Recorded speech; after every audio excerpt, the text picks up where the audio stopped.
Well, okay, good evening, good afternoon, I should say, all of you that are out there and are on your Investment Dominator Q&A call for today. My name is Warren Davis, and it is Thursday, September the 17th, 2020 at 12 noon. So that's 9/17/20. And we're so glad that you all are here and are on with us today. And good to see so many of you on. And I tell you, everybody's on early today. All right, great. Even some coaching students on. Good to see you. All you coaching students, that's wonderful. Hopefully, you can see my screen. And we are here to get your questions answered and hopefully carrying on some of the questions from Monday. We have quite a few that we had a backlog, quite a few from Monday. So we're going to hopefully knock those out first. First thing we want to do is do a quick sound check and screen check. I think you all can hear me and see my screen. For those of you that may be with us for the very first time, we do want to make sure you know how to get your questions answered. Please use your control box and type in your question. Uh, it would be good if you put a question mark or a question just before your question so that I can distinguish between questions and comments that are coming through. And so I would appreciate that. So just type in the word question or put a question mark or put the letter Q and a colon and then type in your question. I still see some of you are, I think, asking questions, but there's quite a few comments. So I have to really read through before I can determine that it's actually a question. That helps me a lot when there's many of you in the room today, and we're so happy about that. In any case, want to just before we get started, let you know also that as I've stated before, I don't want to appear to be rude. Um, First of all, let me finish up this. Send in your questions and just hit the send box there, and that will send your questions to me directly. For those of you that are brand new, sorry about that. And if you don't worry about raising the hand signal here, don't worry about raising your hand because with so many of you, it's hard for me to see your hands raised, but or which order they came in. So, but if you would just send in your questions, I'll get to them as soon as I can. What I try to do is if I'm on a particular subject or topic with the Investment Dominator, I attempt to take any questions we might have today around that subject. Maybe that was already sent in on Monday, and I will try to kind of include that as I'm explaining, a particular topic. So that's what I try to do. It's like I say, it's a lot to keep track of right now. So I'll do my best to get that handled like that. Your questions are going to get answered here, and hopefully you can move forward in your business. So we're checking our internet. We were checking our internet connection earlier because I was experiencing a slow response. I think it's better now um, with regards to Investment Dominator. I wasn't sure if it was something they were doing down at the office or if it was actually my internet because I'm not in my office. I am out of my office, but we still, we didn't want to cancel the webinar, so um, we are going to proceed here and hopefully get you guys some much needed answers to your questions. We do have a general question I wanted to address right off the bat, and that is about our Monday format. Basically, if you come into the webinar on Mondays, that's Mondays at 5 p.m. Pacific time, you'll notice that the first half of the webinar we talk about the big three, or we discuss how beginners will set up their Investment Dominator before they do business, actually, or before they come to the 2-day workshop. So the question has come out, can we just direct students to one of our pre-recorded Monday sessions as opposed to going through each step? Because I go through the profile, then I go through customize and company information, and I go through how to set up your buying and selling site domains. And the answer to that is unfortunately no, we cannot change that format. That comes from the powers that be. that comes from the top right on down, and you know who the top is, right? And all of our management in the office, they have all requested that we keep the format on Mondays. The first half of the format is to go over the beginning stages or setup of Investment Dominator, so that those that are on for the first time get the benefit of asking me questions directly around their setup. And so that has been, dictated like that, and in a very nice way, of course. So we are going to have to keep that format the same. Okay. And we do let everybody know that you can go under help, and search your user guide, and you can get a recording of everything I share so that you can go step by step. Um, but we won't be changing that format anytime soon. At least that's what I've been told. Okay, so from the last webinar, we had Yana who asked the question, who is paying for closing costs after payment information is set up and complete? So Yana's wanted to know, who's responsible for basically your closing costs? Well, just want you to know in a nutshell, this is a pretty easy one to answer. Just want you to know that the most of the time, in fact, all the time, your buyers of property are responsible for the expensive closing costs. If there's any closing costs that are going to be incurred, the buyer of property. So let's say, you have a property under contract, you are purchasing this property from your seller, right? Who has stated, okay, yeah, I'll let you sell, I'll let you buy my property, and you give them, 3 to 6 months to close. When you come in to close with either your attorney or title company, you will be responsible for the closing costs that are incurred. If you're going to do any due diligence, if you're going to run any, let's say you're going to do a title search even prior to the title search that your title company does, you will also be responsible for that as well. Okay, so that's just the way it is. And then obviously, once you get that land in your name and you market that property, and then a buyer comes along and buys the property from you, at that time, that buyer, you will be the seller, that buyer becomes the buyer, and they will put down earnest money and or incur any closing cost as they purchase the property from you. So that's the way it goes. Hopefully, Yana, that's understandable for you, and you can move forward with that knowledge. Okay. Let's see if there's any general questions I can hit here. Not so far. I keep an eye on the questions that come in here today, so I can make sure I get that straight. Well, once that's kind of a general question that I can answer fairly quickly here is Gordon. Gordon has asked, is there any update when the data tree affiliation is set to start? Okay. Update on data tree affiliation.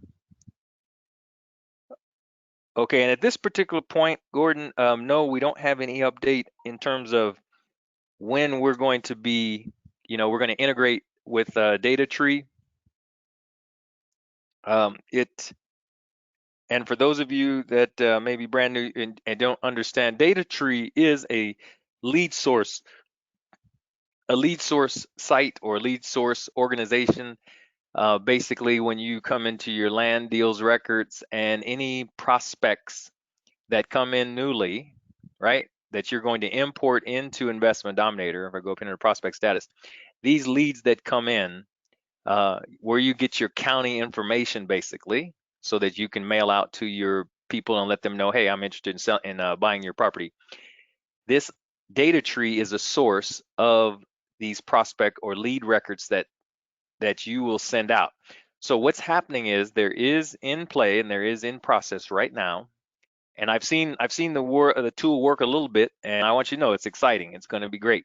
But basically, you're going to be able to import when you go up here to import data. Um, and you say, I want to bring in records, there's going to be another link here that says, import using data tree. So data tree is going to be the vehicle behind pulling all county information. So you'll basically be able to go into any county and pull, 500 records or 1,000 records and pull them right into the Investment Dominator, right? So they'll come in as your prospects, and you won't have to worry about the formatting. They'll come in formatted correctly right into Investment Dominator, and you'll pay for them, obviously.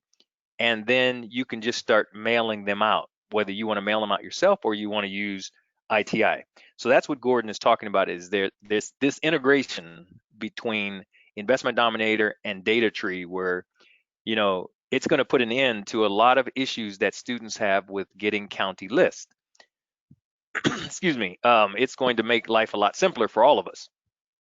So that's going to be happening. That's in the process. Like I say, I've seen the application work to some degree in the test environment, and I'm telling you what, it's going to really knock your socks off once you see that in place. Okay, so and it's going to save you a lot of time and effort, um, having to worry about your county data. So at this time, I wish I could give you an update as to an ETA when it's going to happen, but unfortunately, I can't do that, Gordon. David did ask a question on the last webinar. Once we receive our skip traces back from a third party, once we receive skip trace records back, um, how do we basically update those addresses in the Investment Dominator? That's a very good question. And basically, for those of you brand new, what skip tracing is when you send your records out, like they're in prospect status, you send them out to your prospective sellers of property and say, hey, I'm interested in buying your property. Some of those letters go out, but their address is changed and they don't reach the actual seller.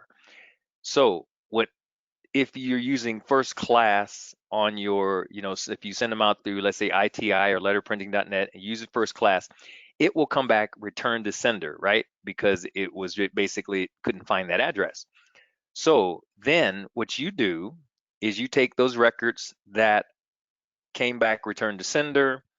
They're going to be put in skip trace mode, right? Or skip trace status. So we have a VA, and you can enlist the VA that will now go into either something like Spokio.com, or fastpeoplesearch.com, whatever mechanism they use. They will look up the correct address. They will put the address in this record. So they'll come in and they'll edit this record, put the address in. They'll change the status here from skip trace back to prospect status, right? Because now they've updated the address for the person and they're going to put it back into prospect status. So at the time they do that, when they put that record back, or let's say they give you a file, let's say you go out and do your own skip tracing, and this is mainly I think what David was referring to. You want to now import these records back into Investment Dominator. So you're going to choose the file that has all of your skip traced records, updated records. You want to come over here at this time and choose the update existing records feature. So this is how you're going to do it, because if you look at the yellow part that's highlighted there, when I hover over this, it says selecting the update existing records option. If the system finds a matching property record that is already in the system based on APN, property state, property county fields, it will update the owner's contact information. So if you must use this update existing records for any skip tracing files that you upload, because you're going to choose the file, you're going to say upload list. When this is checked, it will automatically update the address information, and if there's any additional records, land records, like let's say the owner acquired couple more properties, or a couple more properties are known, the system will also include those in this updated existing records. If there's any new property information, it will be included in your import file for that existing record in the system. So the system is going to not only update the owner's information, but if there's any additional land record information needs to be brought in, the system Investment Dominator will create those new records at that time, right? So you definitely want to hit this update existing records, and that's how you're going to bring in any skip traced files, so you make sure everything gets updated. If you were to keep it on create new records, if you keep it there, Investment Dominator, when it finds that unique owner's name, APN, etc., it's going to consider that an existing record, and it's going to bypass it and won't update any of the owner's information. So it's very important that you use the update existing records feature. Okay, hope that's clear. And let's see if there's any other questions around that specifically that I can address. We're gonna see if we can get into the Shirley. I see your question there with regards to your properties showing up on your website. That should be a pretty straightforward one to handle as well. So I'm gonna get to that one as soon as I can.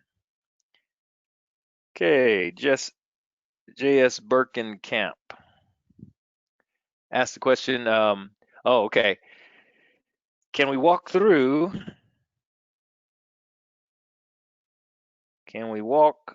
the Zapier setup in Investment Dominator? Okay.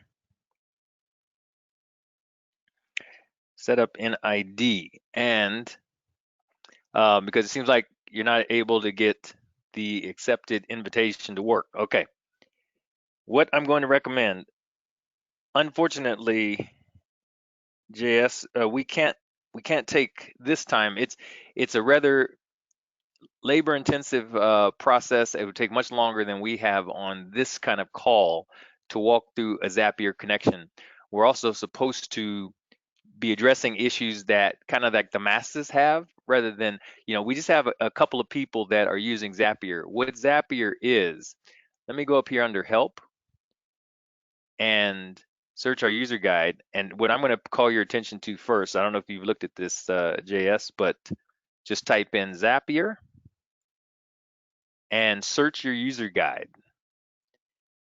User guide is a wealth of information, but it says here how to set up an API Zapier.com connection with the Investment Dominator. It has an entire article and video on exactly how to set up a Zapier connection. And for those of you just wondering, what is a Zapier connection? Basically, if you are a person, let's say you have an existing website, Investment Dominator gives you 2 free websites, a buying site and a selling site. But if you have an existing, let's say, selling site that you've had in existence for a while, and the SEO, what we call the SEO, the search engine optimization, is very high, meaning that people know your site very well. Like your site's been out there for a while and it's gotten a lot of exposure. So there's a lot of customers that already know your site. You want to take advantage of Investment Dominator by housing your data on Investment Dominator, but you want to display it on your personal website that's already in place. Zapier comes along. What you need is a Zapier connection so that data can be stored in Investment Dominator. There's a Zapier connection running between your selling site and Investment Dominator. So basically, when you pull records from Investment Dominator, they're formatted, reformatted so that they can be displayed on your personal sell site. And when data comes from your sell site, it then is again reformatted and the Zapier by Zapier, and it goes back into the Investment Dominator. So it gets stored in Investment Dominator in our land records format, right? So that's basically, in a nutshell, what Zapier is going to do for you so that you can house your data in Investment Dominator. But to go through how do we set that up, uh, JS, we can't take the time to do that. What I'm going to call your attention to is that article, as well as using your help here and creating a support ticket. Go ahead and create a support ticket, stating that if you have any errors that you've encountered trying to set up a Zapier connection, our technical people with creating a new support ticket will definitely help you. And I invite you to be very detailed with your description of whatever it is you're experiencing. Let them know the platform you're using, obviously, let them know the browser you're using, all of this information, and then you create your new support ticket. Don't forget, and this is for everybody, whenever you create a support ticket saying you need some help, uh, if you do create a support ticket, don't forget to look in your ticket history, because this is where they're going to have answered your questions, right? And whatever issues you might have had, they will answer them in your ticket history. Some people are waiting for them to come back to their email address, but they for sure will always be in your ticket history. So that's just for everybody. And I think we have even, let's see if there's any more questions around that. Okay. Okay, yeah, we've got a couple of business questions here. I will do my best to get to. I'm going to throw one question in here that we have today from Shirley. Okay, property not showing on your, and I'm assuming it's your selling site, and ID. What is the issue? Okay. Okay, there's a few reasons why your property may not be showing up, your properties in Investment Dominator. We have our websites here. You have your buying, and of course you have your selling site. So I'm assuming what you're speaking of, Shirley, is you have some listings that are in Investment Dominator, but they're not showing up. And I think you might have even put in raylandsell.com. Okay, let's just look there real quick. And I lost it here for a minute. RAE.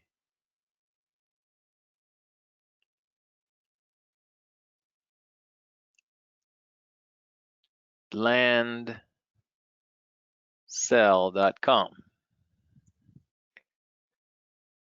Okay, we'll see what we see here. Okay, it's going to have me opt in here.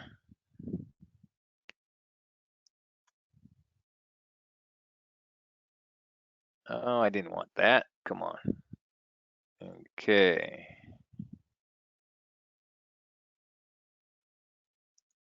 Okay, so you're going to see a record in your marketing now with Warren Davis. So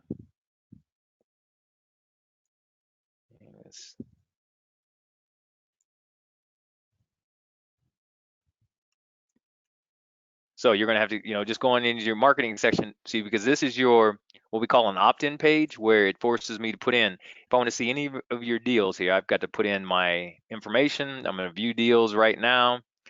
And okay, so you have no properties available at this time. That's what's showing up.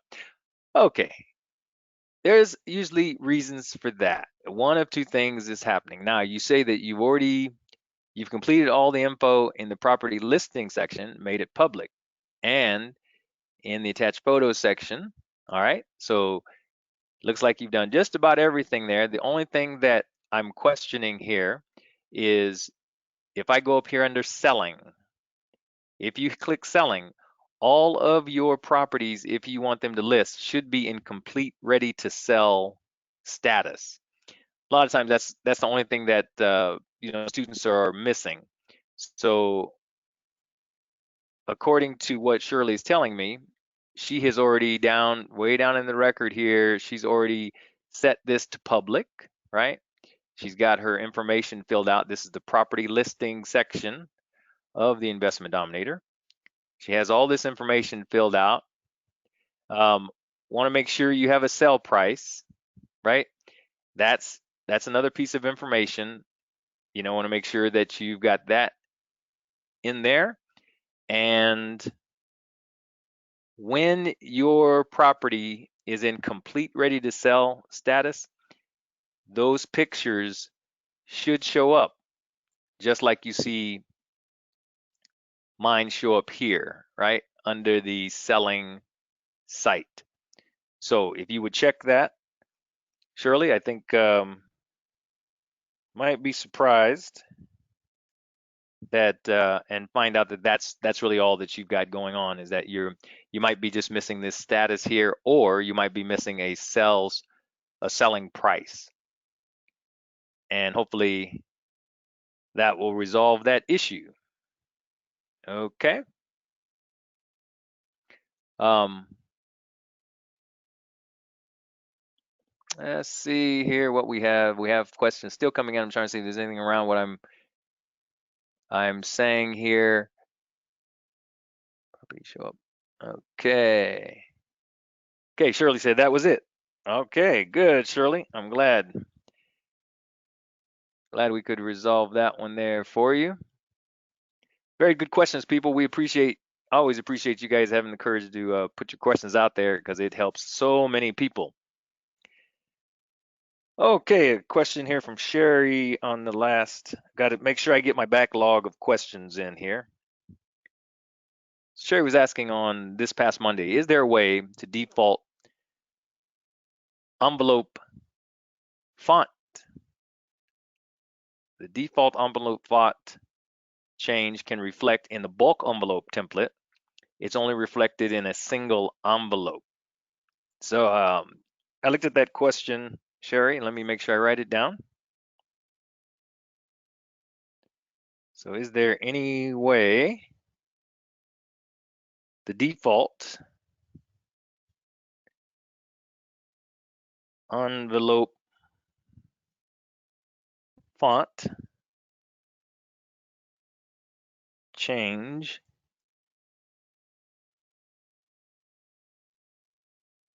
can reflect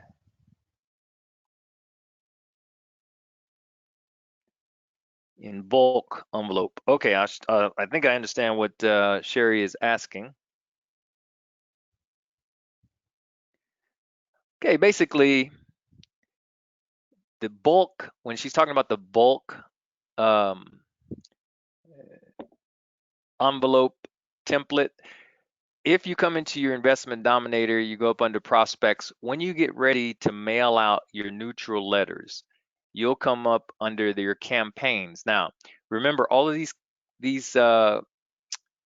campaigns issued, like add record, import, export, all of these functions up top here, these are what they call bulk level.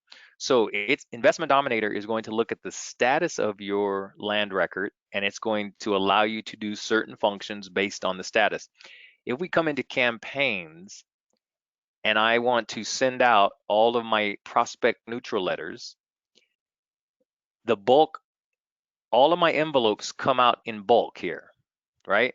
In this document. So that's every record that's in prospect status, I'm going to see in this bulk. So what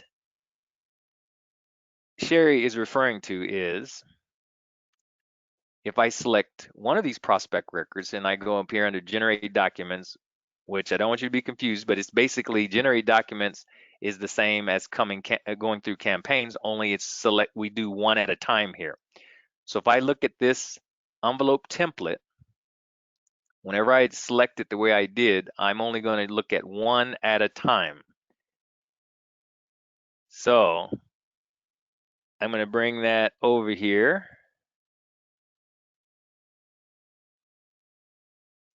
If I can get it.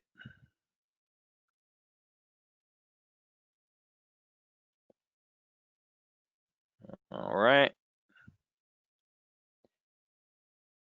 Here we go. Okay.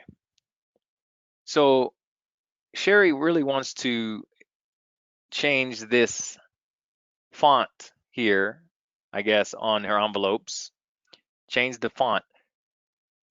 But the way Investment Dominator is set up right now, you would have to do one at a time, right? It won't allow it won't allow you to come in at the campaigns level, which is going to take all of these prospect records, anything under prospect status. When you come into campaigns and you open these envelopes, you can't change the default fonts. You can't change any fonts at all. Not for all of the records at one time. You can only do it for each record individually, and you go through one by one. That's a lot of time. So that's what Sherry is asking. Is there any way to change the default for your envelope templates or maybe even your letters, you know, globally? Can we change all of them all at one time so that when we come in and process them all, we can basically have the same font for everyone? And unfortunately, we don't allow you to change the font on the bulk level at the bulk level. You can only change the font coming into each individual record. And that's just the way Investment Dominator is set up right now. And hopefully it won't cause you too much heartburn. But that's the way our life is right now. Okay. So sorry about that, Sherry. Sean had a question from Monday. He said his first offer or first request for an offer. Okay, let me get your whole question here, Sean, from Monday. Okay, he said, I realized I did not use the CRM, which is the Investment Dominator, correctly to capture call detail. Pulled the title and filled in the Bega search research. I'm not sure what that is. But anyway, they paid 10K 6 years ago for this property. Seems to be worth 15 to 25K in this area of 20 properties. So he's calculating a market value here for a property anywhere from 15 to 25K in the last 2 years, and the trend is pricing up. And he's thinking of offering 12,000, but our model is to offer 30% of market value, correct? And no, that is not correct, Sean. That is not correct. Let's see, you're thinking of offering 12K on a property with a market value of 15K to maybe 25K. I'm gonna tell you straight up, Sean, that would be a very, very generous offer, and one I would not agree with at all, because you're basically not gonna make much money. You're not gonna make hardly any money on this deal at all. And you're asking, does our system 30% of the market value at this level? And no, that is not correct. Let me show you what I mean here. Let's say if we take one of these records here, pending preliminary research, that means you are sending out an offer. We come over here and we calculate our offer amount. Okay, here I'm looking at 18,000, but I'm going to move this down to 15,000. If the market value were 15,000 on that property, Investment Dominator is suggesting anywhere from 17%, which is 2,550, up to the max 23%, which is 3,450. So anywhere between here, if the market value were 15,000, this would be what we recommend that you would offer. So this, I wouldn't offer any more than even what you see here. Like for the first offer, I probably wouldn't offer any more than this $3,100. But for you to offer $12,000 um, on a value that if the market value were $15,000, you're going to pay the seller 12 grand. You're not going to have but $3,000. But you're being the buyer. Remember, you have to put in your closing costs. So you could be 12,000 plus another grand in closing costs. You could be 13,000 into this property. Someone would have to buy the property at 15K for you to make 2 grand. That's not enough profit margin at all for me. So this is where you should be. You should be anywhere down here around 2,500, maybe 3 grand up to 34. If the property value, if the market value were 25,000, Investment Dominator would say is now calculating between 20 and 28%. So that's 5,000 to 7,000 at the most, right? Nowhere near 12 grand for that property. So I'm not sure where you're getting that our model, our business model is saying 30% of the market value, because surely in Investment Dominator says for the first offer, send out anywhere between 20 and 28% if the market value is at 25,000. And then I just want to caution you too to make sure that you determine what the real market value is based on your comps. $10,000, 15 to 25,000. That's a $10,000 spread. It's your market value's got to be either closer to 15 or it should be closer to 25. Maybe it's around 20, but you really need to nail down what your market value is. Then plug this into your calculator, and this is what Investment Dominator will tell you how to do. And again, all I did was I make sure it's in pending preliminary research status, and I go under these options, this options icon here, left click, and then come down to calculate your offer option. That brings up this box, and then you can just plug in your market value. Investment Dominator will tell you the rest, okay? So I'm hoping, Sean, that will give you a little direction there. I'd hate to see you pay much too much for that property and then, not make a lot of money off of that deal there. So I'm hoping that that will help you there. And let's see if we have any more questions that are around that. Okay. Okay, any update on? Okay, we did answer that question. Yep. And then,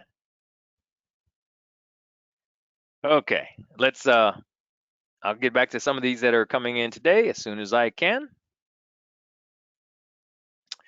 Let's look at, okay, here's a question we haven't had for a while from JS, or from anybody actually, as how to add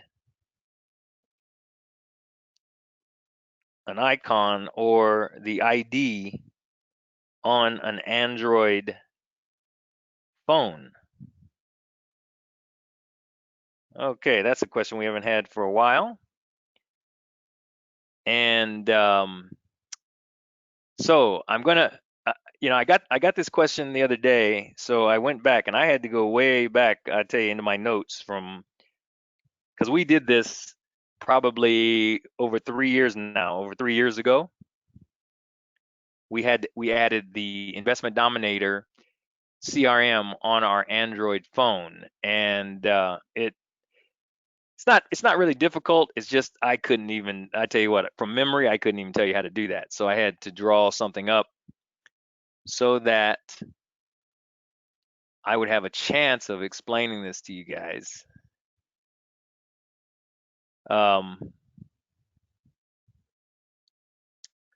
Let me see if I can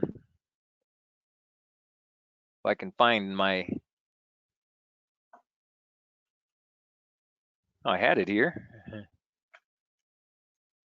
Let's see.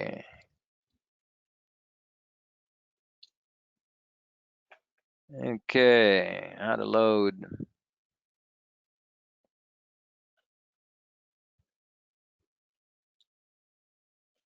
Let's see.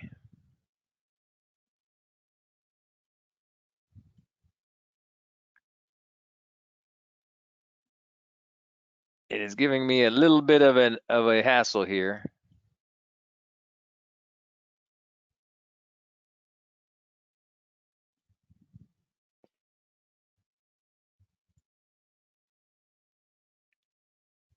Uh,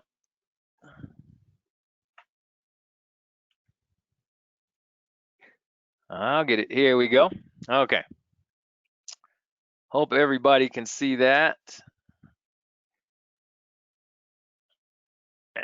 Make it a little bit bigger for you. Okay, so your Android phone, when I went through it, I remember the steps that we went through. This is basically your, I should have put your first step is actually to log in. So you want to go into your phone, bring up a Google browser, and you want to first log in to your Investment Dominator CRM, just like you would if you were logging on to a computer. This is actually before step one. So then once you've logged into the CRM, you want to access the land deals, and you're going to find a blue save button, hopefully there, right? And it'll look something like this. And I'm making sure this gets recorded so that you can walk through it as soon as I can put this up for you, this webinar, posting it, and you'll be able to see. So you want to log in on your phone, and you'll find hopefully this when you hit the land deals area, it'll allow you to save. And then step number 2, all right, up in the right hand corner, hopefully it's still like this. Like I say, we've loaded this on our Android phone a long time ago. We'll locate the 3 dots up in the upper right hand corner of your phone screen, as you see here. Okay, and that will hopefully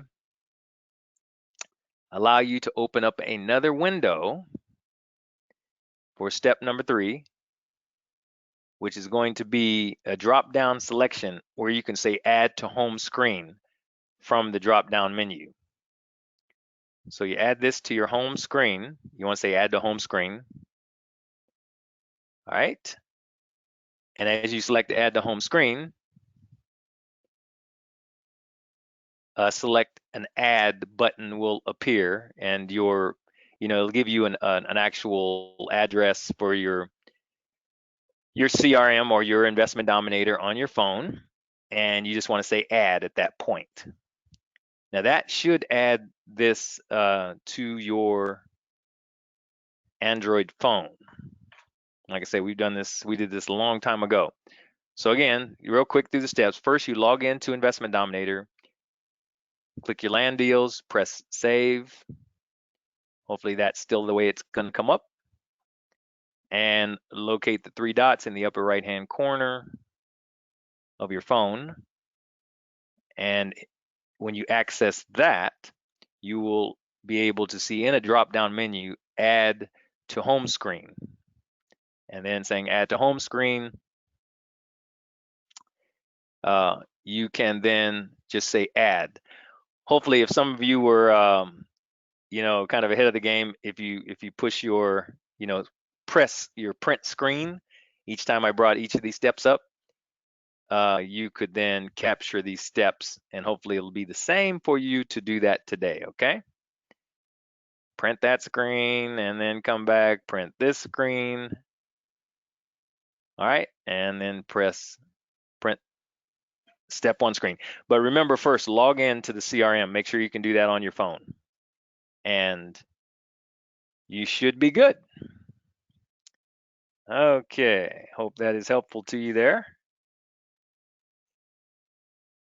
I tell you, it's always a pleasure to be on with you guys, but I tell you, when I'm not in my office, it is really challenging with using a smaller laptop. And at home, I have in my office, I have 2 large screens, and so I have plenty of real estate.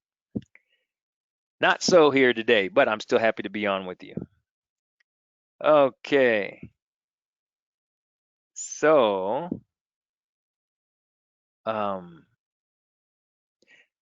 okay, so we had another question from Sean, wanting to do a deep dive. One of his big questions for this week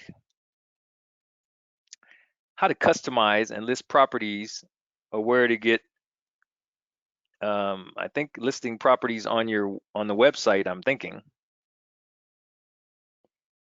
is what you're asking there. See if I got the right. So editing the website review, how do we customize and list properties, or where do we get a deep dive on the subject? I think we have another person that's also asking kind of the same question, is how to customize your websites. And let me get down the question. How to customize and list properties. Okay, good question. Or where can we do a deep dive into this question? Okay, into this specific topic. Well, what I'm going to do is I'm going to call your attention again to your user guide. If you guys haven't figured out yet, I use the user guide very, very religiously. It works out very well. And in that, search your user guide, I'm just going to have you type in customize websites. Okay? So just type this in after you search your user guide, after you hit help, your help function, search your user guide, customize websites, and do a search. And it's going to come up with a series of articles. Now, all of these are going to help you to customize your built-in. Here's an article, how to customize the look of your built-in websites. And it's got a video associated with it. I'll encourage you to watch that specifically so that you can see how to put, give your websites a better look. Hopefully you can do this without having to employ a CSS coder, which is a coder that knows how to do website modifications. How to customize buying and selling site text display. I think that's an article I wrote a while back. Yes, and it will show you how you can change some of the text on your buying and selling sites and just give you kind of an insight into how Investment Dominator works. So as you can see, just by typing in those couple of words, customize websites, I'm coming up now with a lot of different ways to learn a lot about how to customize and change your sites so that they don't look the same as everybody else's site, right? So, and then if there's anything specific that you want to know, what I'll invite you to do is obviously go to your help, your help facility, and create a new support ticket stating exactly what it is you would like to see happen. And we will give you the additional assistance we can. Without knowing specifics on what you want to do, it's difficult for me to know and be able to go into on this call, succinctly how to do what you're asking to be done, okay? So there it is. Hopefully, Sean, that'll give you a little direction there, and whoever else was asking about that as well. Now, we did have some questions around making a second offer in Investment Dominator. So I'm going to see if we had some other questions here around offers. Specifically, I think we got Shirley's questions. Let's see. Okay. I think we'll go to this question. Barris had a question here. Okay, that's more of a business related question, and we'll see if I can get that right towards the end of our call here, Barris, but we haven't forgot you. We'll do our best to get there to you. So Tom had asked a question, how do you make a second offer in Investment Dominator and basically keep track of the last offer, etc.? Okay, I'm going to give you just one way that I would do that. So Tom, how to make a second offer and keep track. You said keep track of the last offer, I guess, which would have been your first offer that you made on the property. Keep a record of the last offer.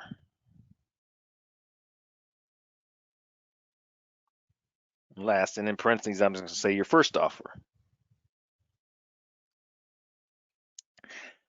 Okay, this is just the way this pilgrim does it here.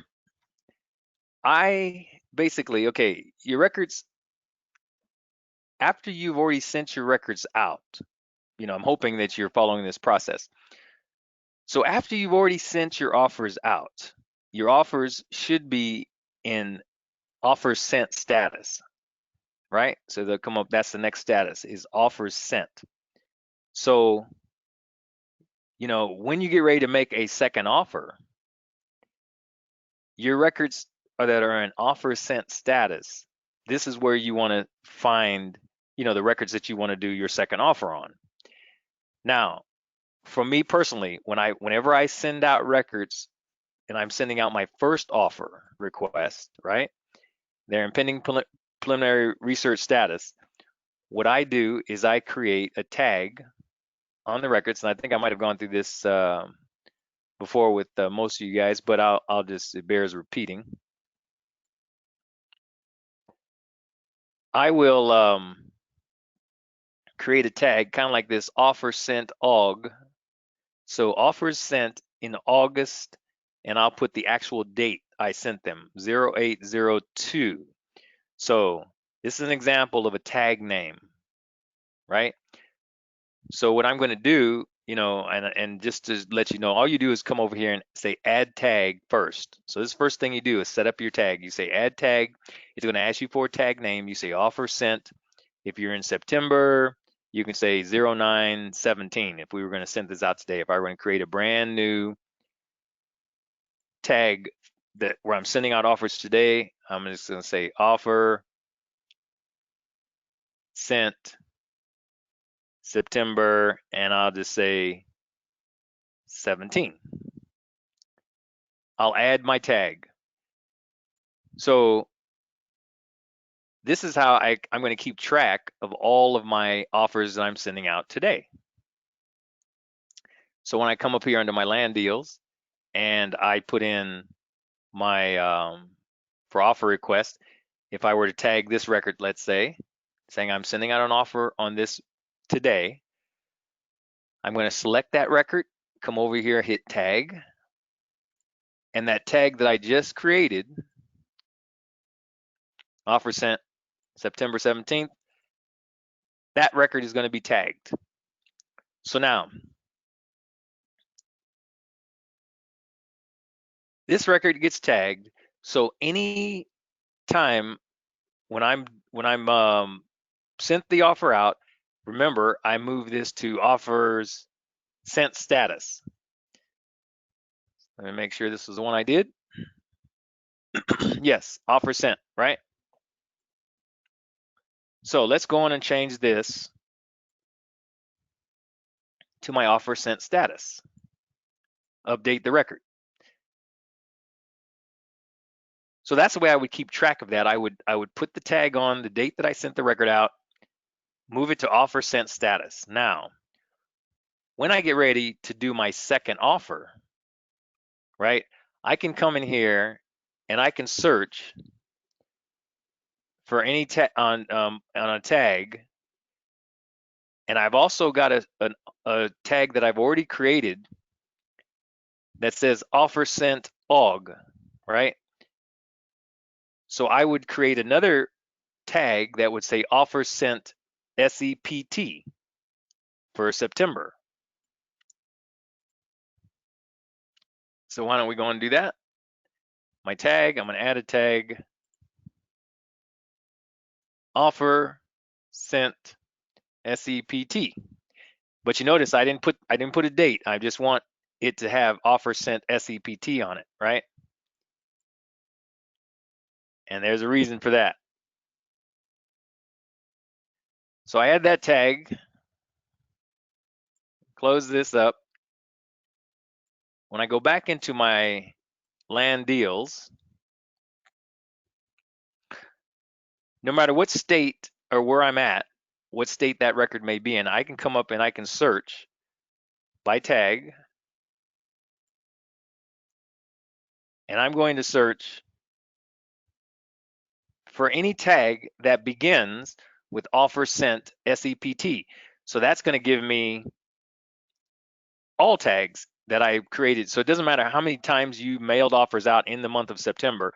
When I get ready to do a second offer, I'm going to search for all the offers that I mailed out in September. That's only going to come up with one right now, but towards the end of September or the first week in October, you're going to have hopefully a whole lot of records that you sent out. It's in offer sent status. All I'm going to do is say select all, which is going to select all these offers that were sent out in September. I'm now going to change my status back to what? I'm going to change my status back to pending preliminary research, confirm that move. So now this record goes back into pending preliminary research, and then I'm simply going to go in and I'm going to calculate my higher offer here, right? Instead of it being $3,100, I may take it up to $4,100, whatever I'm going to do for my second offer. All right. So now what I would advise you to do there is, since this is going out in September now, make sure I get that right. This is going out in September. Whatever date, you actually sent out your second offer, I would advise you to make another tag for offer sent. Let's say if you send out that second offer on the 25th, so you're going to make another tag, offer sent September 25, and keep updating it like that, so that when you do decide to do a second or even a third offer, you have these records tagged when you send out those offers. Now, you can also create a custom status, if you will, that says something like, I thought I had one in here. It says second offer sent,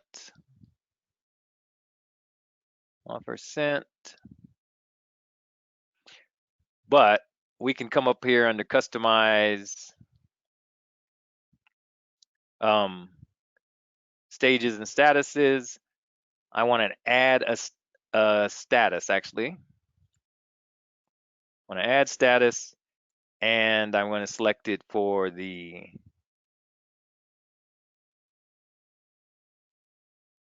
offer request stage, and I want this to be for land. And I can put in second offer sent. So this is an actual custom status that I can assign when I send out a second offer, right? And I'll make sure that I can at least generate documents on that. All right, and I add this status. And it's going to ask me which stage I want to actually put here, because this is the actual second offer sent. So I've got to come back in here, edit this, and I want it on offer request stages, right? So it's going to create the second offer sent. I save that. So now when I come up here and I search for my land records that are tagged with my offer September, offer sent September, that's one record. I can actually, since I moved this back now, pending preliminary research, and I send out this, my second offer, I can now edit this, change my status, and I can use my custom status, second offer sent status. Confirm that move. And you see, I'm kind of making this up as I'm going along, but this is what I actually do when I do get ready to make my second offers. I'm going to change my status, and I'm also going to put another tag on that record when I actually mailed out that second offer. And that's how I would keep track of it from within Investment Dominator. So then you can come in at any time and search for the status of second offer sent along with those tags. You might have to use an advanced search so you can select on both criteria at the same time, and you can always get back to when you sent out those records and what status they were in when you sent out the second offers, and anything that's not in second offer sent status.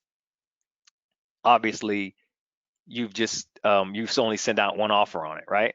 It'll be in the pending preliminary research status, and anything that you send a second offer out on should be in the second offer sent status. That's just one way that I would keep track of it. I hope that doesn't confuse you guys. It's kind of a few moving parts, but again, you'll be able to go back and look at this recording again and hopefully make some sense of it. Just want to let you know before we go for today, that's about all I have time for right now. That was kind of a loaded question there, but it was a good question. One of the things I was most fearful about when I first got into this business, it used to scare me to death to have, not to death, but pretty close to it, to have to call sellers back to do my follow-up calls. So I would send out my offers, right? And then, I was advised to do a follow-up call and call them and say, hey, I've already sent you an offer, but we wanted to call and check with you to see if you got the offer and if you were okay with it. Well, it used to, I can't tell you how nervous it made me to have to call these people because I didn't know what kind of reaction I was going to get. And I had to keep on calling. I'm telling you, I had to keep on doing this, forcing myself to do this until I didn't care what they told me. I didn't care if they went off on me. I didn't care if they told me, are you crazy? I'm not, going to entertain this. I had to keep on doing that. And that leads me to my quote for today. Because I did get some hard answers when I asked them about, their offers, the offers I just sent them. I got some people that were really upset about the offer I'd sent them. So coming from Robert H. Schuller, failure doesn't mean that you're a failure. It just means you haven't succeeded yet. And so every time I would call somebody and I would get one of those hard people, that would just like almost bless me out, it didn't feel good. But eventually, as I kept on doing it and I kept getting nice people that said, oh yeah, I got that offer. I wanted to talk with you about it. And it kind of slipped my mind. I'm glad you called. I got those kind of responses. So what I'm saying, people, is keep on doing your calls, your follow-up calls when you send out your offers. It may make you a little nervous at first, but trust me, if you keep on doing it, eventually, not only are you going to meet nice people, but it's not going to bother you when you come up against the hard ones and you sit there and listen to them. They rant and they rave about how could you send me such a low ball offer. I'm going to encourage you. After a while, it's not going to affect you the way it does probably today. Okay? Hope that will encourage you a little bit to keep on keeping on and getting out those offers, getting out those letters. You are a great bunch of people. Thank you for listening and thank you for being on with us today. We'll be back here on Monday, 5 o'clock p.m., where we'll hopefully get some more of your questions answered. Have a great weekend, everybody. Be careful out there and just be encouraged. We'll talk to you soon. Bye-bye now.